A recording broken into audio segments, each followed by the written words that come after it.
Hello बच्चों, let's take a given question. The question says given below are two statements. Statement 1 given है the contact angle between a solid and a liquid is a property of the material of the solid and liquid as well. Statement 2 given है the rise of liquid in capillary tube does not depend on the inner radius of the tube. In the light of above two statements, choose the correct answer from the option given below. Option A given है statement 1 is true, statement 2 is false. Option B statement 1 is true, statement 1 and statement 2 both are false. Option C both statement 1 and statement 2 are true. Option D statement 1 is false but statement 2 is true.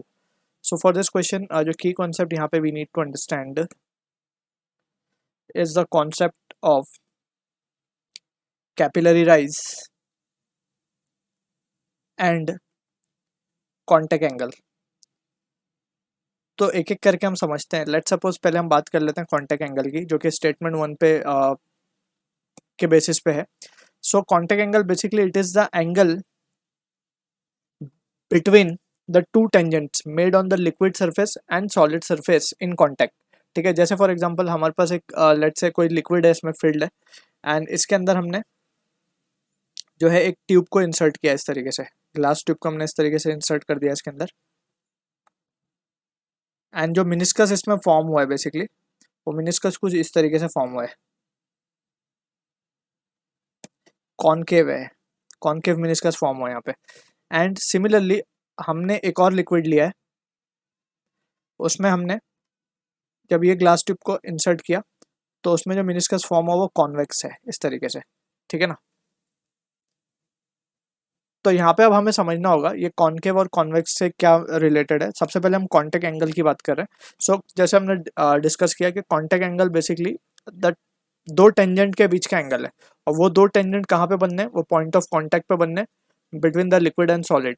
अब सबसे पहले अगर ये देखें तो ये point of contact है, तो इस पे हम लिक्विड सरफेस पे जो टेंजेंट बनाएंगे it has to be away from solid. तो इस तरीके से बनाने का तरीका है.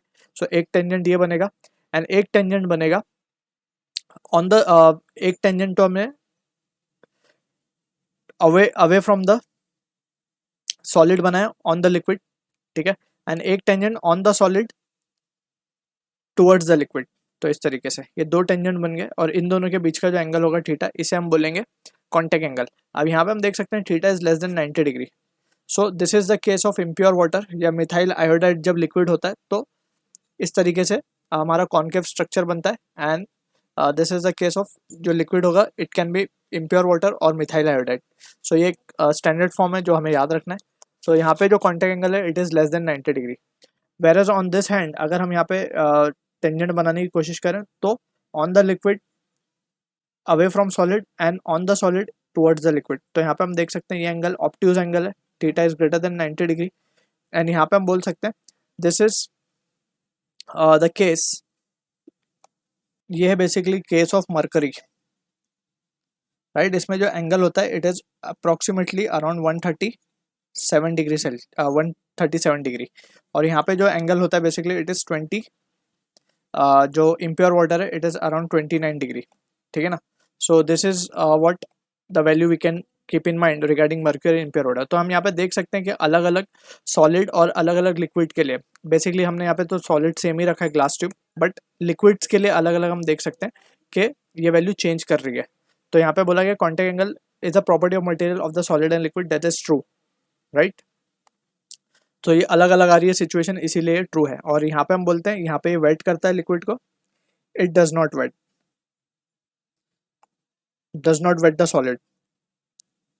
फर्स्ट केस में थीटा लेस देन 90 डिग्री पे it wets the solid, theta greater than 90 degree पे इट डज नॉट वेट. ठीक है. तो ये बात हो गई हमारी स्टेटमेंट 1 की. स्टेटमेंट 2 की अगर हम बात करें so it is regarding the capillary rise. So capillary rise जब भी हम डिप करते हैं एक पतली सी ग्लास ट्यूब को इनसाइड अ लिक्विड, सो उसमें जो लिक्विड है राइज करता है and that rise H is given by the expression 2s cos theta upon rho R G. ठीक है ना. Where rho is the density of liquid, G is acceleration due to gravity, are is the inner diameter of this tube, S is surface tension, theta is over here the contact angle, H is the capillary rise. ठीक है. तो यहाँ पे हम देख सकते हैं H is inversely proportional to the inner radii R of the tube. तो यहाँ पे बोला गया the rise of is does not depend on the inner radius of tube which is false.